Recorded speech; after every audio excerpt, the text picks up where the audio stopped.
Hola, bienvenidos a una nueva conversación pendiente. En este año que nos recibe con muchas preguntas. Unas de esas preguntas tienen que ver con algo que muchos colombianas y colombianos nos hemos preguntado a lo largo de nuestra historia reciente.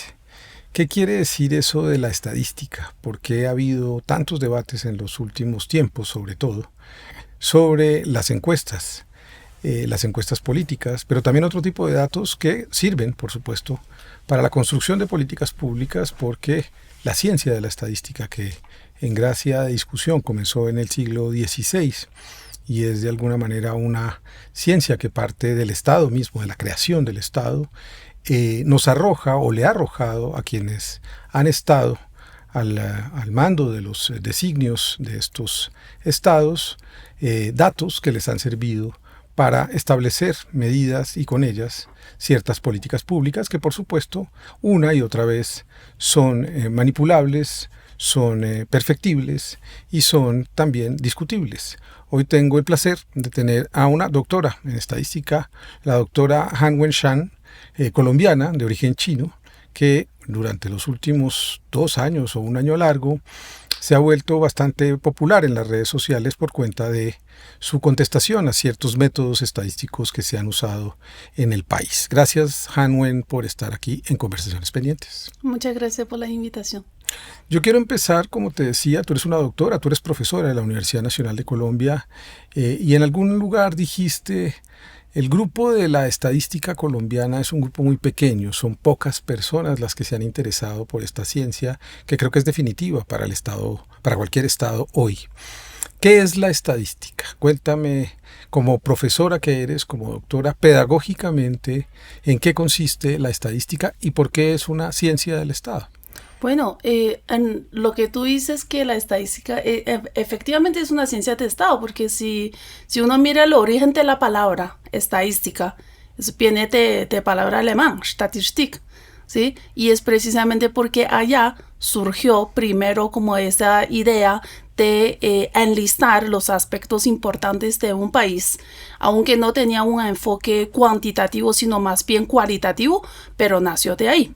Después pasó a Inglaterra y ahí empezaron a utilizar, digamos, métodos estadísticos, matemáticos para calcular como unas primas, o sea, algo que tenía que ver primas de seguros, ¿no? Algo así, o las pensiones que pagaban las personas.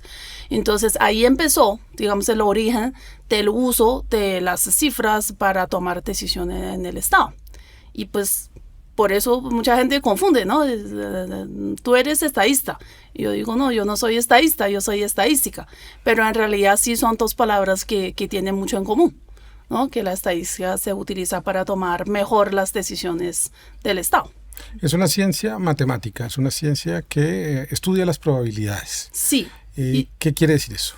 Bueno, mucha gente dice que no, que las estadísticas son manipulables, que no es una ciencia exacta porque los cálculos, las estimaciones que hacemos vienen acompañado con un grado de incertidumbre, lo que comúnmente uno conoce con el nombre de margen de error, ¿no? Que si tú dices que fulano tiene 30% de intención de voto, en realidad no es 30% exacto, sino puede ser 28, puede ser 32, según qué tan grande es el margen de error, ¿no? Entonces yo he escuchado a mucha gente decir, no, la estadística no es ciencia exacta porque los resultados no son exactos.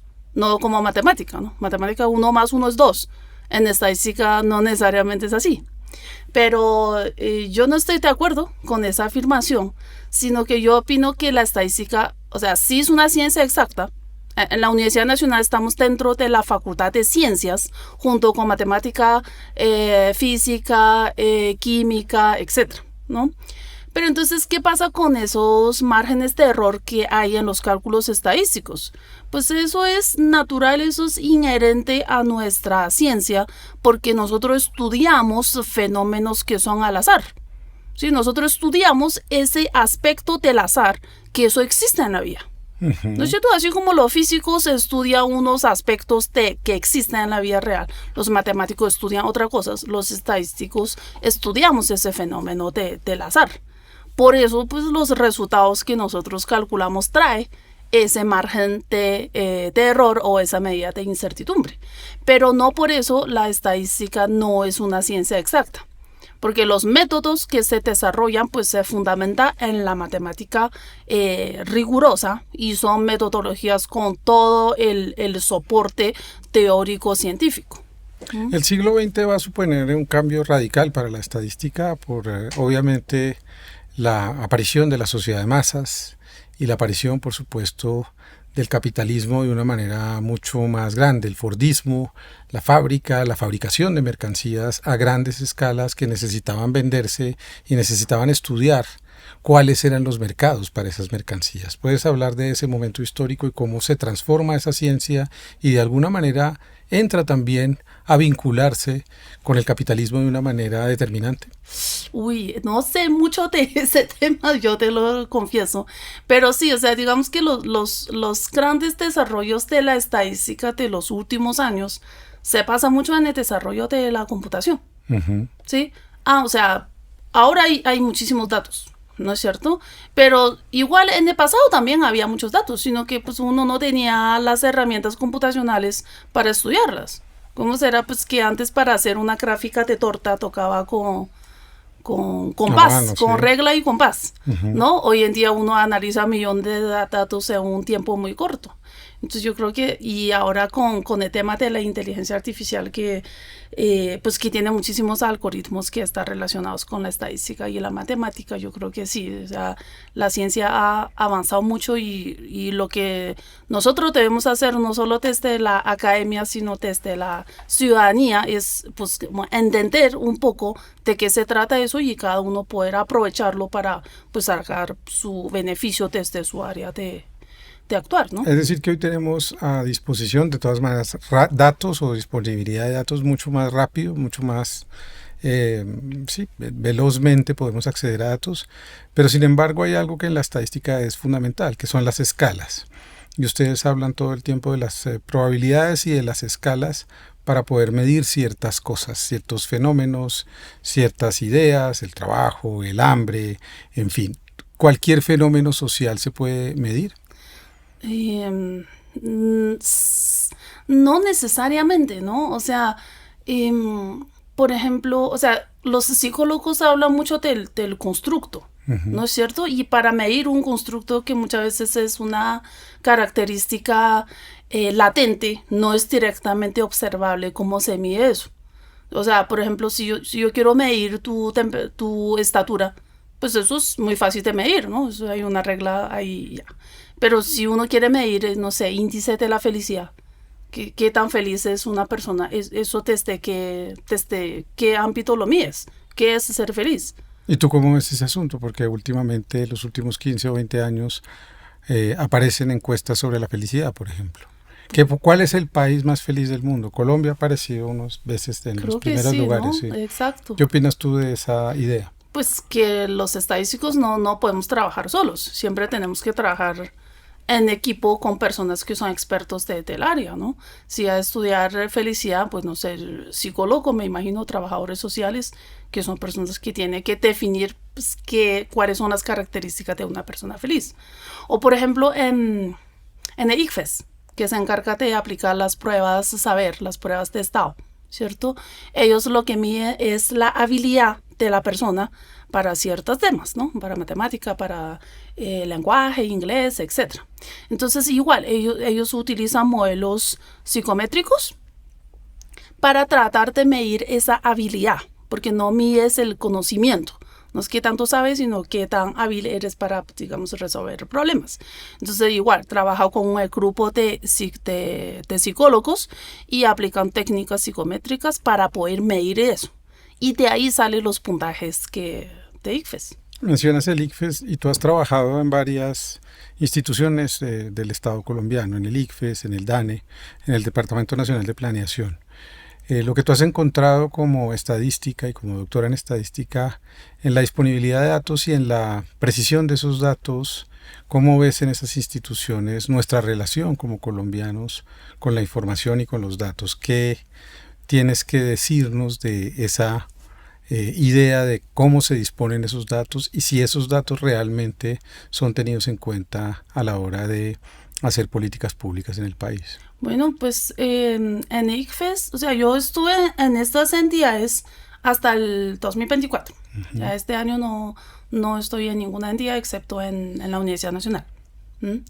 Entonces, bueno, ICFES yo te decía pues que te desempeña un papel muy importante en la sociedad, ¿no? Las pruebas ICFES o la prueba Saber 11 que llama ahora, pues son fundamentales, ¿no es cierto? Para medir cómo ha avanzado el nivel de desempeño de los estudiantes, porque si bien pues el gobierno invierte constantemente, o sea, todos los gobiernos, ¿no? Invierte bastante recurso para mejorar el desempeño de los estudiantes, porque además participamos en las pruebas internacionales como PISA, ¿no es cierto? Y que nos rankea junto con otros países. Entonces, la estadística que hace ICFES es de un alto nivel técnico, digámoslo así, que es muy diferente de lo que piensa la gran mayoría de la ciudadanía, que el puntaje Saber 11 es número de respuestas correctas dividido por número total de preguntas. Eso no es cierto. Eso no es así, porque distintas preguntas tienen diferente grado de dificultad. Y además, si tú y yo vamos a presentar el examen, a ti te toca un cuadernillo diferente que el mío. O sea, tú contestas preguntas distintas a las mías. Pero entonces, todas esas preguntas de distintos cuadernillos están calibrados para tener un mismo nivel de dificultad general, digamos así. Entonces, es bastante técnica, o sea, es muy técnico estadísticamente hablando. O sea, los resultados de las pruebas Saber y de las decisiones o en todo caso de todas las conclusiones que se sacan a partir de esos datos para ti son correctas. Eso diría que Colombia tiene grandes problemas en educación todavía frente a la media global, porque siempre quedamos muy abajo en las pruebas PISA, por ejemplo. Bueno, o sea, los resultados de las pruebas a veces están amarrados a unos modelos estadísticos, ¿cierto? Entonces, no podemos decir que esos sean el mejor modelo, o sea, eso pasa con los modelos estadísticos. Se utiliza un tal modelo durante un cierto periodo de tiempo porque los resultados tienen que ser comparables en el tiempo, ¿no? Y uno mira cómo estamos ahora y comparamos cómo estaba ayer. Entonces, tengo que usar la misma metodología en distintos puntos de tiempo para no perder la comparabilidad. Pero siempre puede haber un modelo que sea mejor, ¿no es cierto? Pero pues igual como una entidad que produce esas estadísticas oficiales no puede estar ensayando o cambiando modelos, sino que establece una línea base con un modelo y lo aplica durante un periodo de tiempo. Y ahí observa cómo evolucionan los indicadores. Entonces me sirve para preguntarte, ¿para ti esos modelos tienen problemas en Colombia? ¿Habría una mejor manera de empezar a aplicar otro tipo de modelos que nos arrojen respuestas quizás más complejas para hacer una mejor política pública, dado que pues en muchos aspectos parece que no nos transformamos lo suficiente? Bueno, yo no le tengo observaciones de que que esos modelos fallan en tal cosa, no, ¿sí? Pero tampoco uno puede decir que ese es el mejor modelo y no hay otro mejor que este, ¿sí? Pero es el modelo que hay, que es avalado por la literatura y que siempre ha sido utilizado interior del ICFES. ¿Y el país de donde tú provienes, el país más poblado del mundo? No, India ahora es el país más India poblado ya lo superó, del mundo. el segundo país más poblado del mundo. ¿Qué métodos y qué modelos se utiliza? Porque pues habiendo tanta gente y en la dimensión que nos supera por mucho, Pues, ¿qué tipo de modelos se usan? eso yo no sé, o sea, en términos estadísticos no sé qué modelo se utiliza. Lo que sí sé, ya pues hablando no como una estadística, sino alguien que ha vivido en China y en Colombia, lo que sí noto es una gran diferencia en términos de como la actitud que toman las personas hacia el estudio. O sea, por ejemplo, en China, había una época que en el colegio yo no quería ir al colegio. Entonces yo me escapaba y me iba China o acá? en China. O sea, yo tenía por ahí que 12 años. Entonces yo no quería ir al colegio y me escapaba y me iba donde mi papá. Y entonces era raro porque era horario escolar y yo estaba en la calle. Y la gente me miraba raro porque eso no pasa. O sea, horario escolar en la calle no hay ningún niño. Mucho menos trabajando o llevando domicilios o pidiendo en los semáforos, porque la educación es gratuita en los primeros 9 años, o sea, desde los 6 años hasta los 15 años, ¿sí? Entonces, todos los niños están estudiando y eso es digamos, una idea que está metida en la cabeza de los chinos, Los niños tienen que estudiar. Por más pobre que nosotros seamos, los niños no están para trabajar, están para estudiar. Ujú. Y aquí en Colombia, bueno, pues tú lo sabes mejor que yo, ¿no? La asistencia escolar pues no es como de la más alta, ¿no es cierto? Y no sé, después de la pandemia yo he visto como que las matrículas de las universidades también vienen como a la baja, ¿no es cierto? Como que no, estudiar o no es como algo secundario, no es algo primordial. Y entonces eso hace que la calidad educativa entre los dos países, entre China y Colombia, sea muy diferente. Ahora, yo cuando estaba en China estudiaba un montón. O sea, uno iba a colegio y después es hacer tareas, hacer ejercicios muchísimos, porque hay áreas de saber que uno aprende haciendo ejercicios. Matemática, inglés, por ejemplo. ¿Sí? Aquí no estudian tanto. Esta es una percepción y es estadístico probablemente. Tú has trabajado en el Departamento Administrativo Nacional de Estadística, el DANE, que es el departamento que de alguna manera concentra las mediciones, diversas mediciones, pero no le da la sensación de que el DANE tiene un lugar político en cada gobierno. Las estadísticas se usan para demostrar triunfos y muchas otras no se muestran tanto para no demostrar los fracasos. ¿Cómo ves tú la tarea del DANE, ya que estuviste ahí adentro, y qué sientes frente a esa profesionalización de la estadística en Colombia? Bueno, o sea, yo sé que hay muchas personas que critican al DANE, que dice que el gobierno maquilla las cifras o que las cifras de DANE no son confiables simplemente por el hecho de que el director, bueno, la actual directora, bueno, siempre ha sido nombrado por el presidente. ¿Sí? Entonces que por eso no tiene independencia. Entonces las cifras son dependientes del gobierno. Yo estoy totalmente en desacuerdo con eso. ¿Sí? Uno, porque ese argumento es totalmente... es como lo más obvio, ¿no? Simplemente lo ataca porque sí. Y porque cuando estaba en el DANE, pues yo trabajaba en la subdirección. Y nosotros nos encargamos principalmente hacía dos cosas. Uno era hacer un ejercicio de empalme de las estadísticas de ingreso per cápita y incidencia de pobreza extrema. Porque es que cada vez que un país tenga un nuevo censo, tiene que actualizar el marco muestral de su encuesta de hogares. O sea, todos los países tienen una encuesta de hogares que se aplica continuamente a los hogares y a los ciudadanos, ¿sí? Entonces es una muestra de toda la población. Pero entonces esa muestra utiliza como un insumo el marco que se actualiza cada vez que hay censo. O sea, como cada 10 años, digámoslo así.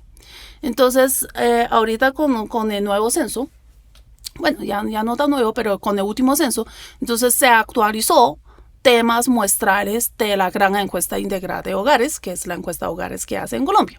Entonces, eso hace que los indicadores que se miden de esa encuesta, entre ellas ingreso per cápita, incidencia pobreza extrema, el coeficiente de Gini que mide la desigualdad, entonces se pierde la comparabilidad en el tiempo. ¿Sí? Entonces tuvimos que hacer un ejercicio de empalme para recuperar, digamos, para tratar de, entre comillas, corregir el efecto de cambio de marco y recuperar la comparabilidad en esos indicadores. ¿Sí? Y es un ejercicio que obviamente fue liderado por DANE, pero durante el proceso tuvimos la asesoría del Comité de Expertos de Pobreza, que son personas del Banco Mundial, de Naciones Unidas, de la CEPAL, de la academia y de académicos independientes también.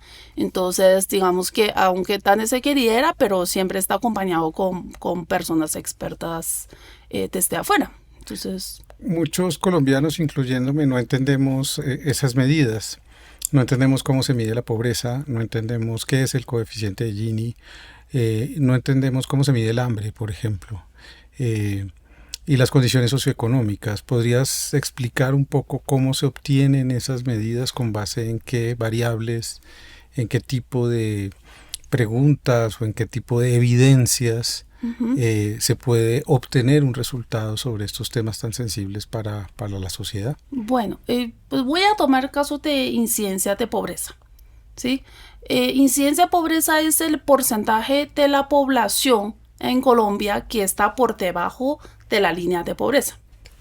Entonces, en la gran encuesta integral de hogares se hace las preguntas al jefe de hogar, ¿cierto?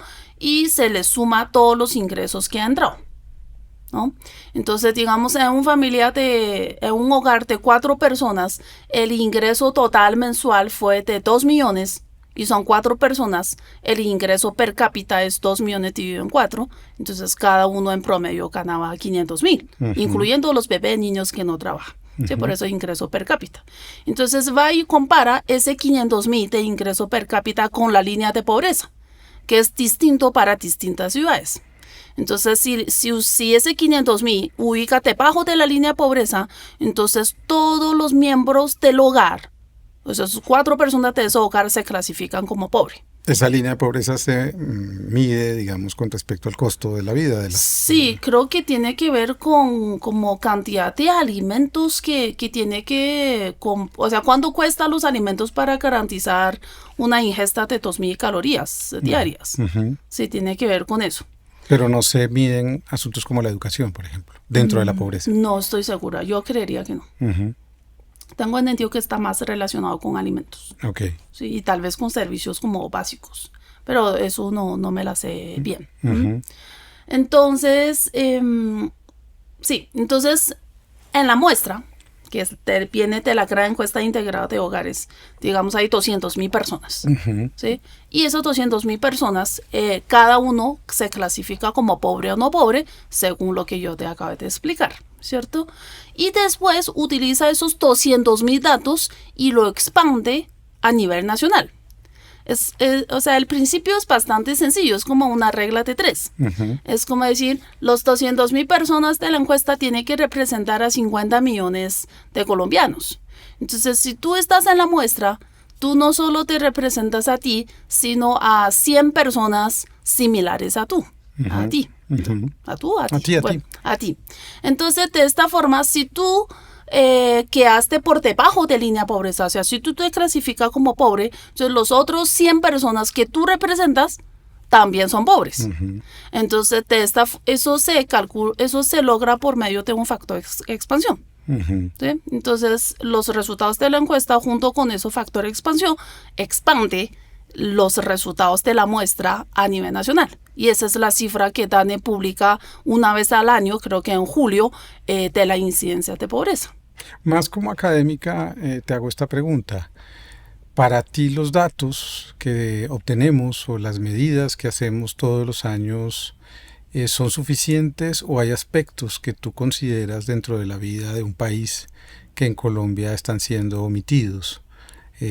No sé cuáles, pero ¿hay algún tipo de aspecto en que tú puedas comparar con otra parte del mundo en donde aquí haya un déficit de medida? Te lo digo porque yo como ministro, por ejemplo, para medir el índice de lectura en Colombia, que a mi manera de ver es muy discutible, y ya lo vamos a hablar para que tú me contestes si yo estoy equivocado. Para yo poder medir ese índice era la institución, es decir, el Ministerio de Cultura, el que tenía que dar los recursos para hacer esa muestra. Si ese ministerio o esa cartera no daba esos recursos, entonces ese año no se medía el nivel de lectura de los colombianos. ¿Hay algún tipo de insuficiencia para ti de cosas que serían fundamentales medir en Colombia que no se miden? Te lo pregunto como académica, insisto, no como científica para tener una respuesta exacta. Yo creo que más allá de eso es como hasta qué nivel se miden los fenómenos. Por ejemplo, si hablamos de incidencia de pobreza, si yo quiero saber cuál es la incidencia de pobreza en Choachí, eso no se sabe. O en Soacha, o en Dos Quebradas. O sea, municipios, excepto que sean las grandes ciudades, no se sabe cuál es la incidencia de pobreza. Entonces, hacer política pública para esos municipios es muy difícil. Claro, o sea, no tiene un dato que te diga cómo focalizamos los recursos. Y pues la culpa no es del DANE tampoco, sino que pues que la muestra en sí no da para tanto. ¿no? Si a nivel nacional se hace 200.000, 300.000 encuestas, no se hace en todos los municipios y en los municipios pequeños la muestra es muy pequeña. Entonces, una muestra muy pequeña no te permite concluir nada con precisión, ¿sí? Entonces, bueno, pues cuando estaba en DANE estábamos trabajando unas estadísticas experimentales que se llama estimación en áreas pequeñas. Precisamente cómo obtener un mapa por municipios de incidencia de pobreza. Pero eso no se clasifica como estadística oficial, sino estadística experimental, porque es una técnica relativamente nueva y pues que distintos países, aunque sí lo implementa, todavía está como una fase muy, muy inicial. Pero imagínate que todas las estadísticas oficiales que tú conoces, económicas, sociales, educativos, culturales, etcétera, lo tuviéramos para todos los municipios, pues sería una maravilla, porque uno en realidad, o sea, porque sí se conoce para nivel de departamento, pero dentro del departamento, cómo estamos municipio por municipio, eso no se conoce. Y todo dependería de tener más recursos para poder ir hasta ese nivel micro, digamos. Sí. ¿O de qué depende? O sea, ampliar la muestra muy, muy grande, eso requiere mucho dinero, que seguramente no se va a obtener. Pero sí hay modelos estadísticos avanzados que permite estimar el valor en un municipio incluso cuando no hay muestra. Pero entonces sí requiere recursos porque requiere que el DANE o el país o la cartera que quiere hacer esos estudios invierta en personal altamente capacitado de ese tipo de modelos y también en la capacidad de computación, porque son procesos demorados, pero se puede. ¿Qué quiere decir en personal altamente calificado? O sea, personas que conocen ese tipo de modelos, que lo ha implementado, que puede liderar un grupo de estadísticos, economistas, etcétera, para implementar esos modelos y estimar esas estadísticas a nivel de municipios. En ese sentido, cuando tú dices las muestras, digamos, tienen algún nivel de incidencia importante, en todo caso, si uno quisiera pensar en estos 3 años en donde se ha intentado invertir más recursos sobre el país más excluido, es decir, en más personas en condición de pobreza, eso no sería medible, la incidencia de eso allá, porque si no podemos llegar con la muestra allá, no podemos obtener cuál fue el resultado final. No se puede. O sea, cuando DANE lo publica creo que a nivel nacional, rural, urbano y para unos grandes dominios. Sí, pero sí, para saber cuál es la incidencia en un municipio pequeño, no sabe, o sea, Salento, no se sabe. Tú has estado en varios gobiernos, ¿sientes que en este gobierno, y de verdad no te lo pregunto como un asunto partidista ni político, las cifras de eso que tú conoces y has medido han mejorado? ¿Has mejorado en términos de que ha bajado la incidencia de pobreza, sí, etcétera? Por ejemplo. Pues sí, porque lo muestran, digamos. Eso lo indican las estadísticas de DANE. ¿Y por qué crees que se sigue discutiendo que eso no es verdad? ¿Por qué crees que todavía estamos peleando con la estadística cuando nos conviene y estando satisfechos con la estadística cuando no nos conviene? Pues, por sesgo de cada persona, ¿no? O sea, pues yo creo que todo político es sesgado. Entonces pues solo saca las cifras que le conviene a uno, ¿no es cierto? Y otro pues por el hecho que te decía, que critican que DANE manipula cifras porque la directora fue nombrado por presidente. Por cualquier presidente. Sí, pues siempre ha sido así, ¿no?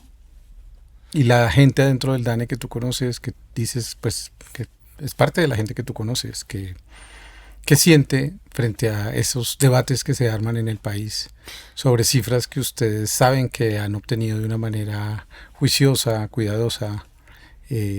¿Cuál es un poco la opinión del sector científico de las estadísticas y de los estadísticos? Bueno, ahí el tema es que la comunidad científica en general son como un poco apartados de la política. No, porque los científicos son rigurosos con sus modelos, con sus cálculos, etcétera. En cambio, lo que se discute en la política de medios de comunicación son como más de opinión. Entonces son como el agua y el aceite que no se mezcla, ¿sí me entiende? Ahora, o sea, En Netane, o sea, yo pienso que la directora ha hecho un buen trabajo en el sentido de que ella cuando da las cifras en las ruedas de prensa que hace Netane, ella se limita a dar las cifras, a dar la metodología, pero yo nunca he visto a ella que opine cuál es la razón por la que en Risaralda incidencia pobreza subió. No, ella no se presta para dar ese tipo digamos, de correlacionar los resultados con políticas específicas del gobierno, etcétera. Ella eso lo deja para los analistas políticos. Ella, que es una persona técnica, tiene doctorado en demografía y es profesora de la Universidad Nacional. Pues ella es bastante técnica. Entonces, da las cifras y no se mezcla con discusiones políticas ni de opinión.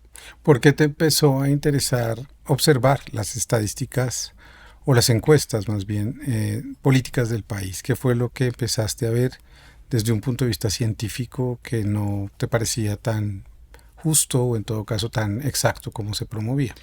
Bueno, pues yo en ese camino que en realidad yo empecé a hacer unos videos de estadística hace como 4 o 5 años. O sea, el canal mío ha existido desde antes. Y de hecho también hay videos sobre encuestas. Pero bueno, o sea, no pegó en ese momento, ¿no?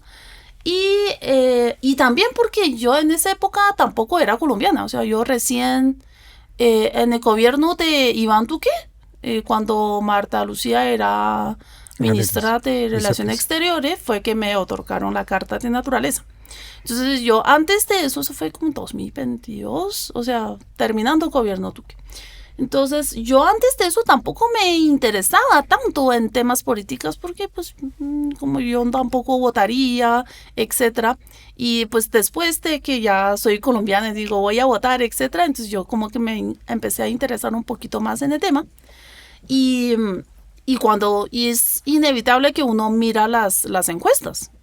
Y uno entonces coge esa ficha técnica y dice, uy, no, eso no puede ser así.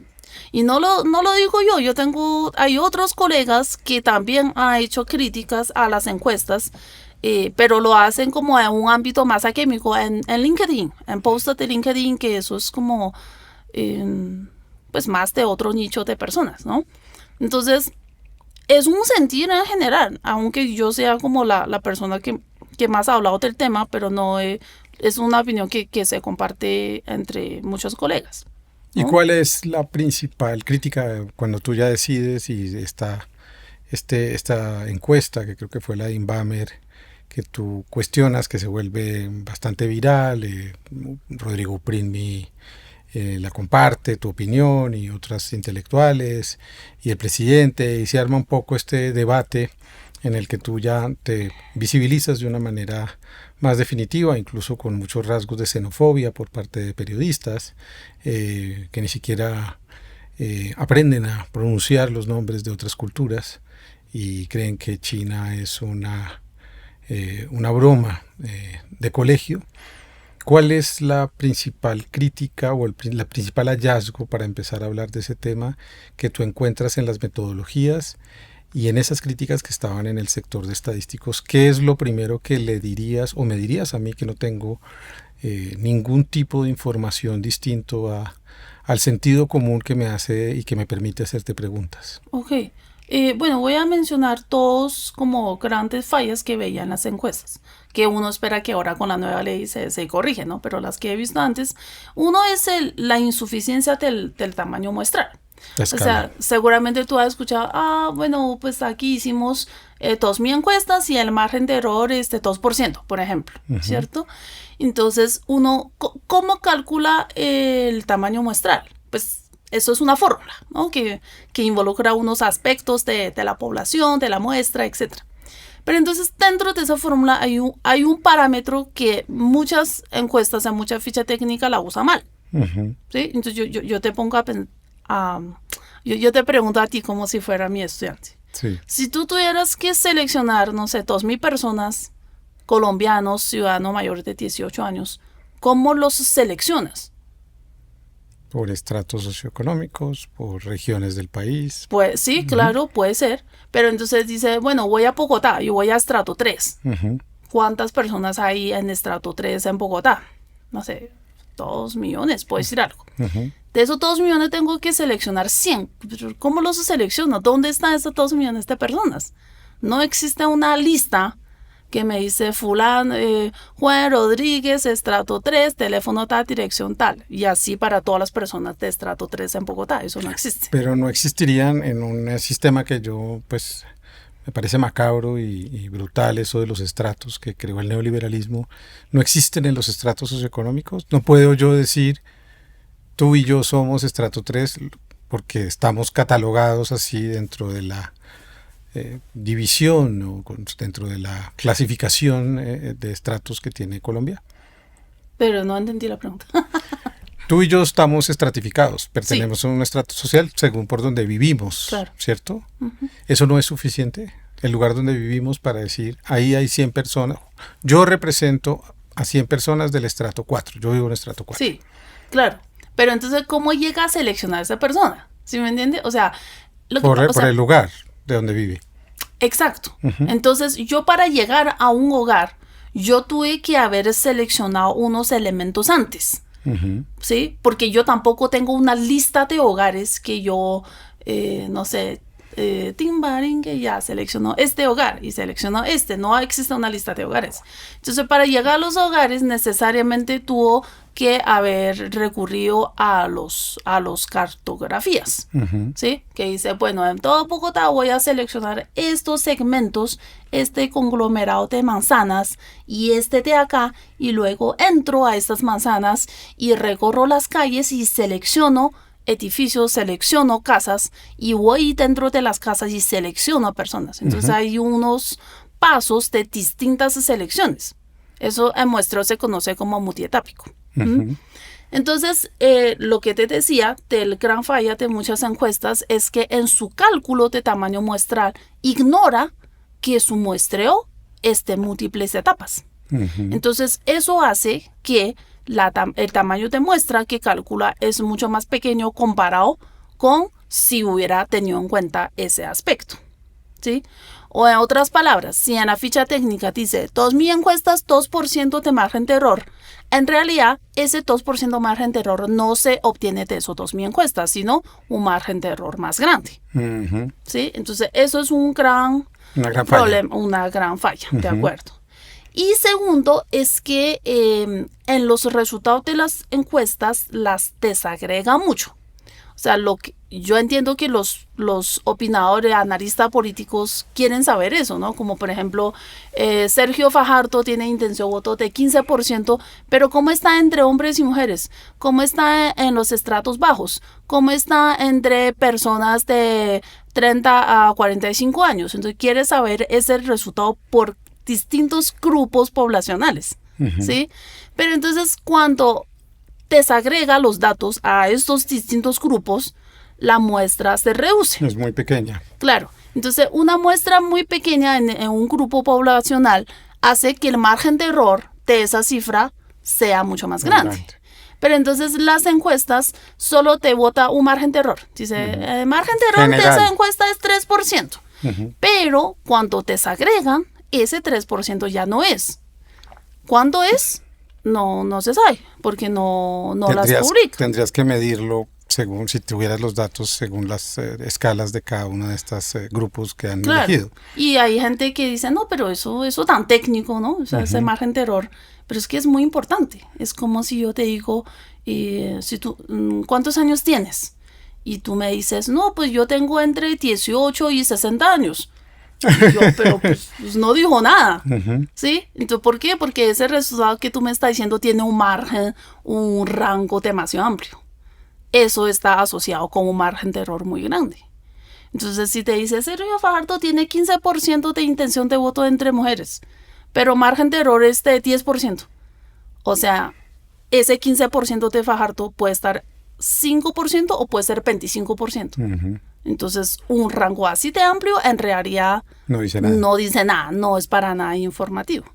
¿Y qué pasó en ese momento? ¿Qué pasó cuando tú sentiste que eso que habías tocado se vuelve un asunto mucho más público y te toca empezar a hacer parte del debate público en Colombia? Pues fue, o sea, me alegró, obviamente, porque pues si hice los videos, pues es para que llegue el mensaje a quien tenga que llegar y pues las cosas que están mal hechas, pues ojalá se corrija. Los ataques que vienen con eso, pues no, en realidad no le pongo mucho cuidado. Y en los debates con tus colegas, con personas que se dedican a hacer encuestas, que tienen empresas como César Caballero, como Guarumo, como muchas otras, el Centro Nacional de Consultoría, Inbamer, Gallup, ¿has tenido conversaciones, debates con ellos públicos y qué opinan un poco de lo que tú estás tratando de discutir? Bueno, en primer lugar, yo no considero que ellos sean mis colegas. Casi no son estadísticos. Yo cuando hablo con colegas estadísticos que nos encontramos en simposios, coloquios, etcétera, y me dice, oye, he visto tus videos, muchas felicitaciones, muy bien, alguien tenía que hablar eso, etcétera. Entonces, por ese lado, bien. Por el lado de las encuestadoras, yo conozco a César Caballero, porque de hecho hace unos años trabajamos en un modelo estadístico para, ¿cómo era? Para voto latino en unos estados en Estados Unidos, cuando era Trump versus Hillary Clinton. Entonces, ahí trabajamos un tiempo y ya. Con él, yo sí he visto como muchas entrevistas que él ha dado debido a la nueva ley de encuestas. Y pues muchas cosas, muchas diferencias tengo yo con él.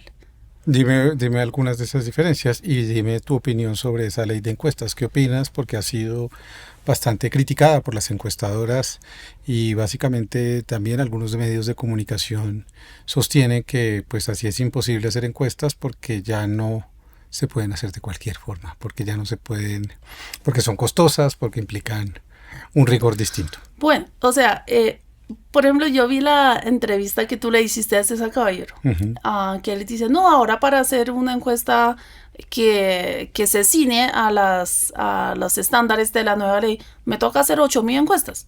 ¿Sí? ¿Te acuerdas? Sí. Y bueno, y luego salió la porimétrica y yo dije, bueno, voy a ver las 8.000 encuestas y no fueron 8.000, fueron como 3.000 pico, ¿no? Y de hecho, pues la que después salió, creo que de CNC también salió uno y ahorita salió uno de... El Centro Democrático. Bueno, ahora hablamos de eso. Es sí. otra cosa. O sea, ninguno hace 8.000 encuestas. O sea, yo pienso que eso es un discurso que él dio en todas las entrevistas que dio, porque dio un montón. Y siempre decía eso. Y en realidad no había que hacer 8.000, porque él no hizo 8.000, hizo menos de 4.000, ¿no? O sea, en el fondo, tú no los llamas colegas porque la capacidad de inversión en hacer el trabajo que se debería hacer según la nueva ley no está dispuesta a asumirse, digamos, no está dispuesta a hacerse el número correspondiente para que arrojara unos resultados mucho más claros y más cercanos a la probabilidad. Pues ahora lo tiene que hacer, o sea, y sí, naturalmente el costo aumenta, pero pues algo de buena calidad, pues vale más, ¿sí o no? Eso se aplica en todo lado. Entonces, pero sí es importante reconocer que las encuestas tienen muchos problemas. O sea, ¿qué otros problemas tienen? Bueno, tiene el tema, o sea, por ejemplo, yo una vez entrevisté en mi canal a un señor a quien lo entrevistaron, no voy a decir la encuesta ahora, y me contó cómo fue el proceso. Entonces, se supone que esa encuesta tenía que ser en hogar. O sea, golpea la puerta usted y aplica la encuesta a alguien dentro del hogar. Porque si yo intercepto personas en la calle, yo no tengo certeza que esa persona vive en ese barrio donde claro. yo seleccioné, pertenece al estrato que debería pertenecer. Entonces el señor que yo entrevisté me dijo, no, pues a mí me cogieron en la calle y me preguntó que si yo vivía acá. Yo les dije que sí y pues señor efectivamente vivía ahí y le aplicaron la encuesta a la calle. Yo digo, no, pero eso no puede ser, porque eso va en contravía de la forma como se plantean las encuestas presenciales en hogares. Porque si yo ando por aquí y me cogen en la calle, ¿usted vive aquí? Sí, yo vivo acá. En realidad vivo a 20 kilómetros. Entonces eso se daña la muestra. Por ejemplo. Esa es otra. Sí. Y de hecho yo me acuerdo que ese periodista bejarano, Ramiro. hace como más de 10 años había escrito algo sobre una encuestadora que se le estalló un escándalo que los ex colaboradores de la empresa decía que multiplicaba las encuestas porque sí. O sea, tenía que hacer 1000 encuestas, hace 500 y las duplicaba. Y decía, ya, hicimos 1000, pero en realidad solo hizo 500. Y, o sea, eso probablemente la encuesta es de todos los ámbitos. O sea, no hay muchos estadísticos académicos que tengan firmas encuestadoras. No sé, porque hay muchas firmas encuestadoras registradas en CNE, como más de 70. Más de 70 tiene. Ahora, o sea, los estadísticos, si bien somos una parte muy importante en el proceso de las encuestas, pero igual eso se puede manipular por cualquier lado. O sea, los estadísticos nosotros no salimos a campo a recoger, a aplicar las encuestas, ¿sí? Y eso es un paso súper importante, porque si las encuestas no se aplican en campo de forma correcta, pues los números, la información que recolecta, pues no son verídicas. Y por más que uno la procesa bien, pues... Tiene que ver con una deontología, se llama en español, una ética del trabajo también, de hacer el trabajo como corresponde para poder obtener unos datos que yo me imagino que en el DANE eso sí es muy técnico y muy juicioso, ¿o no? Yo tampoco he salido como DANE a aplicar encuestas, pero sí, uno asume que los encuestadores son más capacitados y además llega a muchas regiones remotas, ¿no? Y los datos a través de la tecnología, de la inteligencia artificial, ¿cómo ves ese asunto que cada vez puede volverse más opaco, más complejo de discernir los datos? Pues yo no sé si de pronto estás pensando en las encuestas o sondeos que uno mira, que uno ve online, ¿cierto? Por ejemplo. Sí, o sea, eso en concepto de CNE no se llama encuestas, sino son sondeos. Y en principio los sondeos no representan al universo, sino solo a los que contestaron. ¿Sí? En cambio, las encuestas sí se puede generalizar a toda la población, ¿cierto? Pero no quiere decir que los sondeos no son importantes. O sea, si hay un sondeo de 100,000 personas, pues es la voz de 100,000 personas que no se puede ignorar. Despreciar. Exacto. Pero pues las encuestas online tienen muchos problemas, ¿sí? Como por ejemplo que se puede crear distintos correos y entra y contesta. Eso depende cómo las aplican y los filtros que utilizan, ¿no? Para controlar ese tipo de... Volvamos a la ley de encuestas o a la ley que salió sobre las encuestas, que ha sido tan criticada por algunos sectores de la opinión pública y de estas personas que tienen firmas de encuestas que, digamos, aplican también mediante un pago, digamos, son políticos, son grupos políticos los que pagan estas encuestas.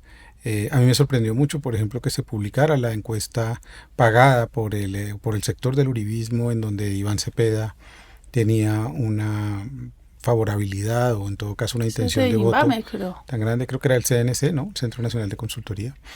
¿Qué opinas de esa ley y qué es lo que crees que molesta tanto en esa ley? ¿Para ti está bien esa ley? ¿La has leído? ¿Entiendes que era una ley que se necesitaba? Un poco, cuéntanos. Pues yo fui consultada por las senadoras Angélica Lozano especialmente, sí, con quien tuve más contacto, y pues ella desde hace como ya un año que me han consultado sobre temas estadísticos, así que sí, yo he leído esa ley y naturalmente yo estoy a favor de esta ley porque precisamente la normativa anterior de CNE, que es de los 90, pues tenía muchas restricciones, o sea, básicamente requería que la ficha técnica cumpliera ciertos parámetros. Pero entonces la ficha técnica es un componente fundamental en las encuestas, porque es como se diseñó. Es como el médico que te va a operar, por ejemplo, te dice, bueno, yo voy a abrir acá 2 centímetros, voy a sacar, yo no sé qué. O sea, es como el plan método, de ruta, claro. la metodología, etcétera. Exacto. Pero el hecho de que la ficha técnica esté bien no garantiza que los resultados sí sean verídicos, porque en en la encuesta hay muchos componentes. Diseñar el formulario, capacitar los encuestadores, cómo se aplican las encuestas, cómo recopila la información, después cómo procesan, etc. ¿Sí? Entonces hay muchos componentes que la anterior normativa TCN no habla nada con respecto a eso. Y la nueva ley, digamos que procura llenar un poco ese vacío. Por ejemplo, pide que las encuestadoras entreguen los microdatos anonimizados. O sea, si hizo 1.200 encuestas, entregue la base de datos de esas 1.200 personas sin su información personal, naturalmente. Entonces, eso es un acto de transparencia. Uh-huh. De hecho, el DANE publica los microdatos de la gran encuesta integrada de hogares.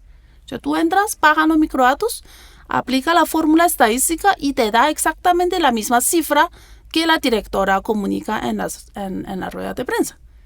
Entonces, eso garantiza de cierta manera la transparencia de las encuestas. Y volviendo atrás, cuando tú, digamos, discutes esas primeras encuestas, no porque no lo hubieras hecho antes, sino porque apareces de una manera más pública, ¿qué es lo que te hace sentir que ahí hay algo que está siendo, no sé si la palabra sea manipulado, pero en todo caso no está siendo claro con la ciudadanía? Bueno, yo pensaba, pues igual hay un Y aquí interés. nos referimos a una encuesta en particular, que era la que daba Vicky Dávila. De Cuarumo. Uh-huh. Bueno, pues esa encuesta era financiada por la revista Semana. Uh-huh. Y Vicky, yo creo que recién salió de la revista Semana como directora. Entonces ahí claramente hay, pues no sé si es un conflicto de interés evidente, formal, pero sí hay como una sospecha ahí, ¿no? Uh-huh. En primer lugar. Y en segundo lugar, pues ya son cosas técnicas. Es que yo, digamos que cuando yo critico las encuestas, no es porque fulano salió ganando o sutano le fue mal. Es porque cojo la ficha técnica, reviso y explico esto está mal por qué razones. Uh-huh. ¿Sí? Entonces, de pronto es por eso que hay mucha gente que me estima de alguna manera, porque dice que son razones científicas rigurosas, ¿no? No son como opiniones personales. ¿Y qué sentiste frente a los medios de comunicación? ¿Cómo te trataron? ¿Cómo sentiste que al discutir algo que ellos usaban para sus propios fines o en todo caso para sus propias maneras de informar, estaban haciendo contigo? Es decir, ¿cómo era esa conversación con gente que en el fondo no entendía lo que estabas haciendo? Pues yo, o sea, de muchos periodistas yo he sentido como un poco de sesgo, o sea, como que me nombra como contratista del gobierno Petro, desvirtúa encuesta donde Petro sale mal parado, o sea, uh-huh. Algo así, ¿sí? Entonces, pero es un sesgo que yo no le puedo corregir, o sea, yo por más que diga, no, pero es que a mí no me contrataron en el DANE para hacer mapa de pobreza, no para criticar las encuestas, por más que uno argumenta eso, pues no les llega. Pero además, contratista del Estado, hay miles y millones de personas en este país, porque a eso fue lo que sometieron también a los funcionarios públicos a partir del gobierno de Álvaro Uribe, sobre todo cuando se desmantelaron las instituciones y se convirtieron las instituciones en centros de contratación a través de órdenes de prestación de servicio. A ti también te han acusado, contratista, ¿qué? Contratista de cualquier estado, de cualquier gobierno, perdón, porque en el fondo es el destino de muchos profesionales en el país que en cualquier gobierno necesitan trabajar y necesitan ir a las instituciones públicas, claro, como profesionales expertos en diversas áreas, ¿no? Además, ser contratista no es un privilegio. Ser contratista es una explotación laboral. Mi hermana dice que es ser contratriste. Por ejemplo. Uh-huh. O sea, yo, por ejemplo, el primer año que estuve en ICFES tenía el contrato hasta 31 de diciembre, como todos los contratistas de la subdirección. Y el año siguiente nos daba contratos de a 2 meses. O sea, no todo el año, sino 2 meses. Y al cabo de 2 meses te prorroga 1 mes. Y después queda 2-3 semanas sin contrato. Y vuélvete a uno de 2 meses y la prorroga. Y eso es terrible porque siempre hay trabajos. Y si uno no tiene contrato, entonces igual la subdirección quedaba sin personas que trabajar. Y por otro lado, uno como contratista tenía que mandar a 8,000 papeles cada 3 meses, etcétera. O sea, eso fue Eso fue terrible. Es muy doloroso. No, y entonces cuando analiza número de contratos de prestación de servicios, pues incrementa mucho. Porque antes tenía 1 en un año, ahorita tuve 4 en el 2024, más o menos. Uh-huh. Pero uno en realidad hace menos trabajo, menos tiempo. Claro, porque son de pequeñas porciones temporales, pero eso no se dice, simplemente. Además se reportan los valores totales del contrato, no la mensualidad, la mensualización de esos contratos, ¿no? Exacto, que también es otra trampa metodológica para decir que uno tiene un contrato por no sé cuántos millones de pesos, pero resulta que eso dividido en un número de meses. No, y quita salud, pensión, todas las planillas. No, y yo le digo, ay, pues si de verdad yo fuera bodeguera que me pagan para opinar con los contratos prestación servicios, porque yo este año no tuve nada. Algunos dicen, no, porque tú ahora entraste a la Nacional. Sí, pero yo a la Nacional yo entré en julio. Uh-huh. Los contratos de ICFES y del DANE se terminaron. O sea, el de DANE nos dijeron, no, a nadie vamos a renovar en esa subdirección porque no había plata. Uh-huh. Y en el ICFES creo que yo pateé la lonchera. ¿Por qué?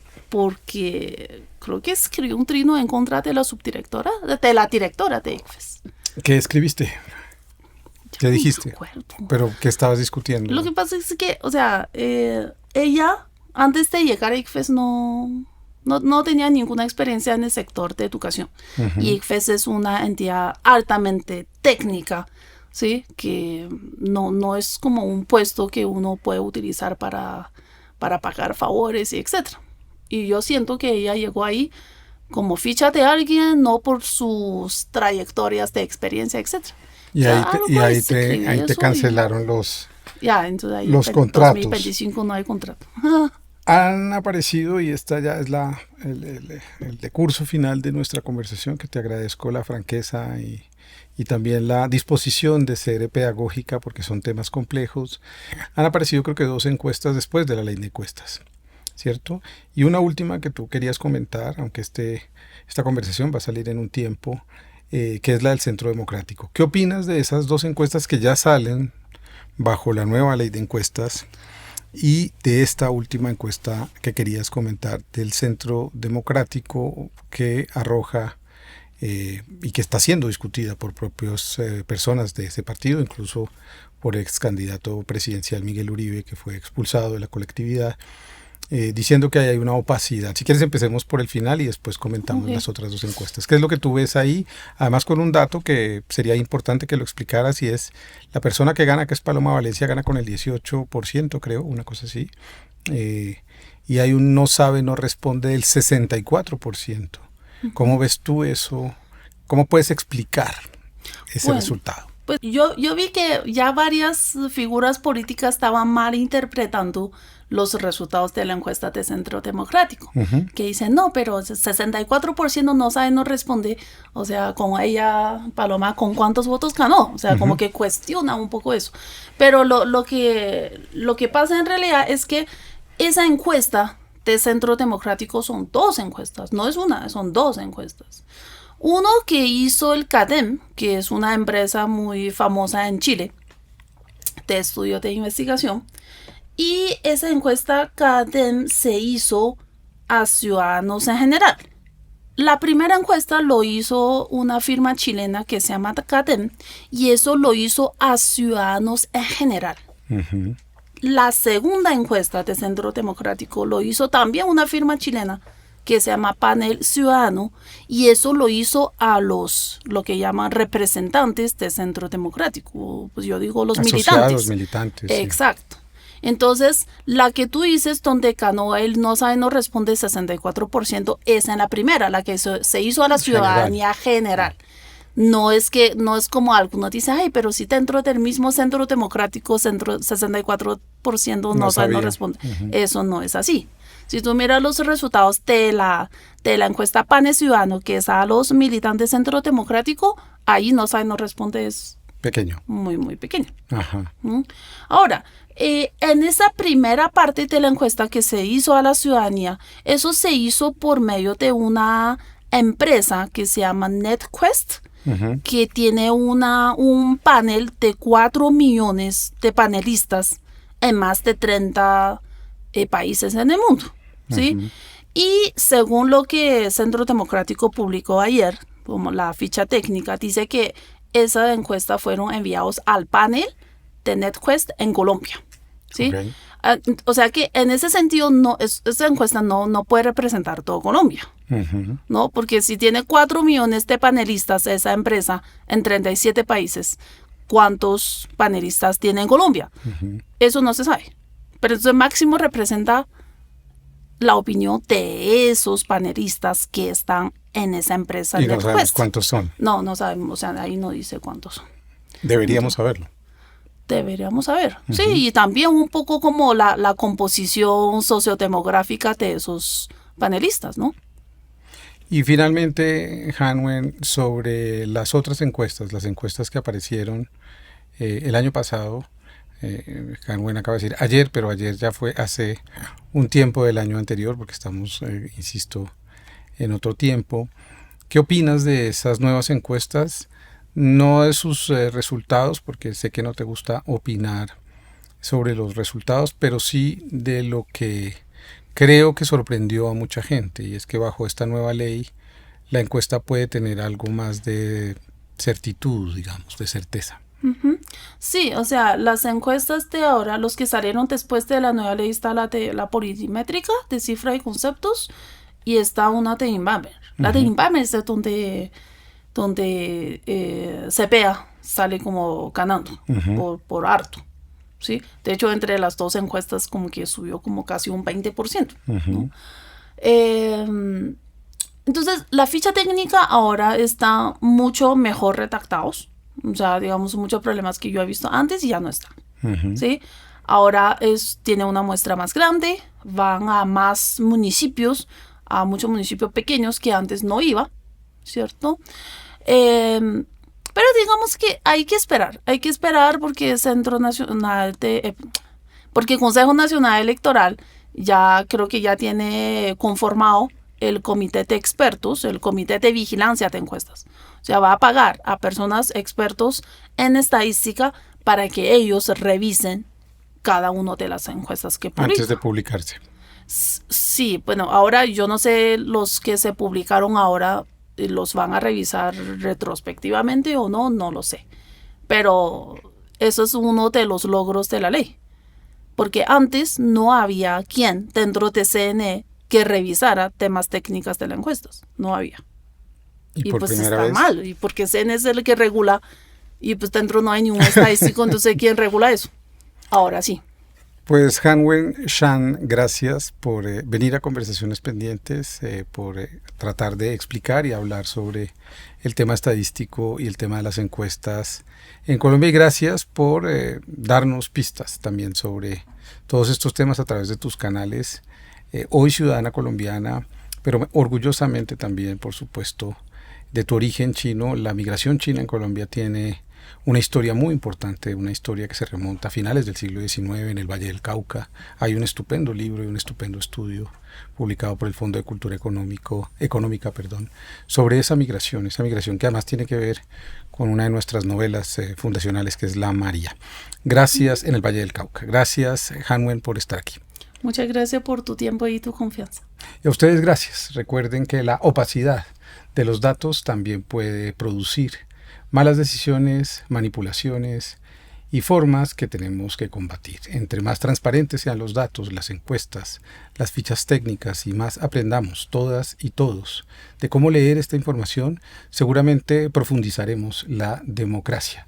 Nos vemos en la próxima Conversación Pendiente. No para tener la razón, sino para llenarnos de razones, y no para creer que los datos matan relatos, sino que los datos y los relatos construyen ciudadanía. Nos vemos.